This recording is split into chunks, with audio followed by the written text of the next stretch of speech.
Hi, today we're going to make a celeriac soup. It's a hearty soup, and what I've done here is I've created lots and lots of different flavours and things going on. I wouldn't really expect you to use everything that we've got here, but I just wanted to give you an idea about ways to use leftovers, if they were leftovers. Actually, what I've done here is I've roasted off my chicken. I'm going to use the chicken meat separately, but I'm going to take the chicken off the bone. I'm going to put the bones into a saucepan.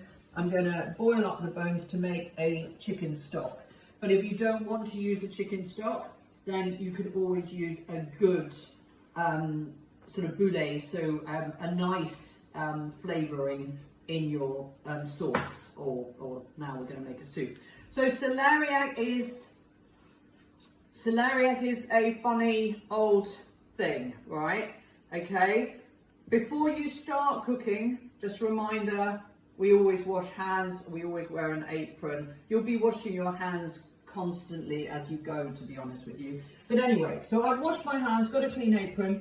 Celeriac, funny old thing. It reminds me of an alien, really. When I teach the children, I always say, gosh, this is a really funny old thing. But anyway, what you want to do with your celeriac is you want to peel it. Now, I don't find it easy to peel with a peeler, so I tend to use a sharp knife, cut away from me, and just take off all the skin, the bumpy bits, so anything that's bumpy, okay, even these kind of bits here, all right? And it's celeriac, you either love it or you hate it, I think. Celeriac is very similar, or it's related to celery, but it's the bulbous bit underneath. So a lot of people often say that it is the sort of bulb underneath the celery, which in a way it is. So there are lots of different ways to cook celeriac, all right?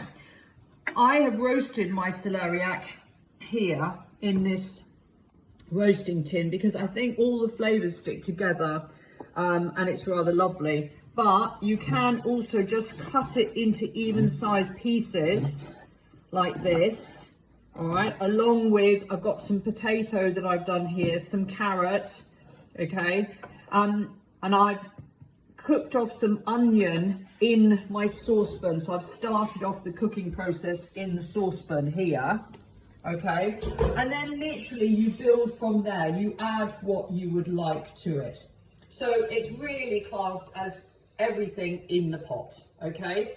So this is the cooked celeriac, which I've roasted. I've got roasted carrots here. I've got some onion in there as well. I've got parsnip. I'm very keen on parsnip, I think it's lovely. I've got potatoes. So all of that could go into the saucepan, stock in, season it well. I've got lots and lots of lovely seasonings here. Turmeric, I've got some ginger, nutmeg. I like mustard powder, it gives it flavour. I've got some coriander. I've got mushrooms, spring onions. I've got all the different coloured peppers. And then I've got some lovely herbs, which actually I would put on at the end just before serving or in, all right? So this is what I mean. You're just going to cut up the celeriac into small pieces, all right? And then basically you cut the potatoes the same size, the carrots the same size, the parsnip the same size.